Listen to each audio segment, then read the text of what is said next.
চৌঠা মেতে ফলাফল প্রকাশের পর থেকে অর্থাৎ বিজেপি সরকার ক্ষমতায় আসার পর থেকে তৃণমূল কংগ্রেসের একাধিক কর্মী তারা ঘর ছাড়া, তারা ঘরে থাকতে পারছে না এবং এই নিয়েই আজকে পূর্ত ভবনের সামনে তৃণমূলের তিনজন প্রার্থী নয়না বন্দ্যোপাধ্যায়, চন্দ্রিমা ভট্টাচার্য এবং তার সাথে আরও একজন তৃণমূল কর্মীরা তারা এসছেন এবং হরিণঘাটা থেকে তৃণমূল কংগ্রেসের কর্মীরা তারাও এসছেন, যারা এখনও পর্যন্ত অর্থাৎ ভোটের ফলাফল প্রকাশ হয়ে গেছে, সরকার গঠন করে নিয়েছে, আজকে বিজেপি মন্ত্রিসভা গঠন করলো, তারপরেও তৃণমূল কংগ্রেসের কর্মীরা তারা ঘর ছাড়া।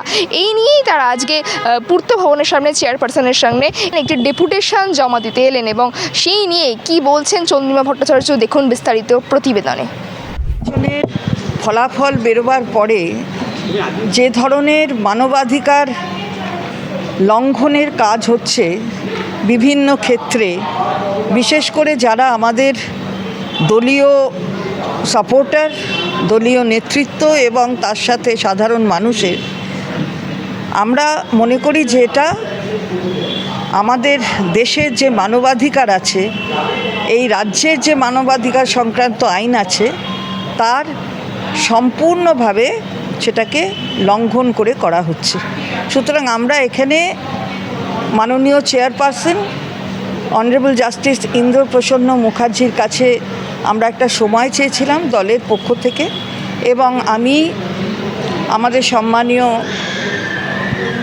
এমপি প্রতিমা মণ্ডল এবং সম্মানীয় এমএলএ নয়না ব্যানার্জি, আমরা তিনজনেই এখানে এসেছিলাম এবং একটি পরিবারও আমাদের সঙ্গে এসছে যারা হরিণঘাটা থেকে এসছে। আমরা এখানে একটা ভিড় জমাতে চাইনি, কিন্তু আমরা দেখাতে এদেরকে নিয়ে এসেছিলাম যে এরাও ঘর ছাড়া হয়ে রয়েছে দীর্ঘদিন ধরে। তো এই কমপ্লেন্ট আমরা দিয়েছি এবং আমরা এটা আমাদের মাননীয় চেয়ারপারসন তিনি বলেছেন যে এটা কমপ্লেন্ট হিসাবে গ্রহণ হলো, এই যে রিসিটেড কপি এবং কমপ্লেন্ট হিসেবে গ্রহণ হয়ে তিনি ওনার রেজিস্ট্রিকে একটা অর্ডার দিয়েছেন, যে অর্ডারটা আমাদের সামনেই তিনি দিয়েছেন যে এটাকে লিস্ট করবে বেঞ্চের সামনে আনার জন্য, এবং এটা একটা কমপ্লেন্ট কেস হিসেবে ট্রিট হয়ে যেটা যে নিয়মে আমাদের এই মানবাধিকার West Bengal human rights commission তার রুলস অ্যান্ড রেগুলেশনস অনুযায়ী, আইন অনুযায়ী যেটা করার সেইভাবে সেই বেঞ্চ এটাকে কনসিডার করবে।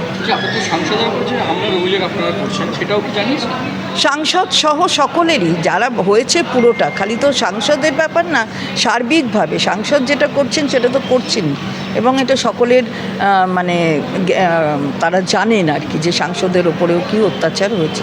আমরা গোটা ব্যাপারটাই অ্যাজ এ হোল এটা আমরা তাদের নজরে এনেছি এবং এই যেভাবে এখানে সব ছবিগুলো আমরা এনক্লোজ করেছি, যেভাবে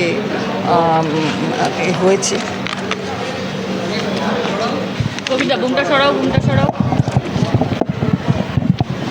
বিভিন্ন ছবি আছে, আমরা এনক্লোজ করে দিয়েছি।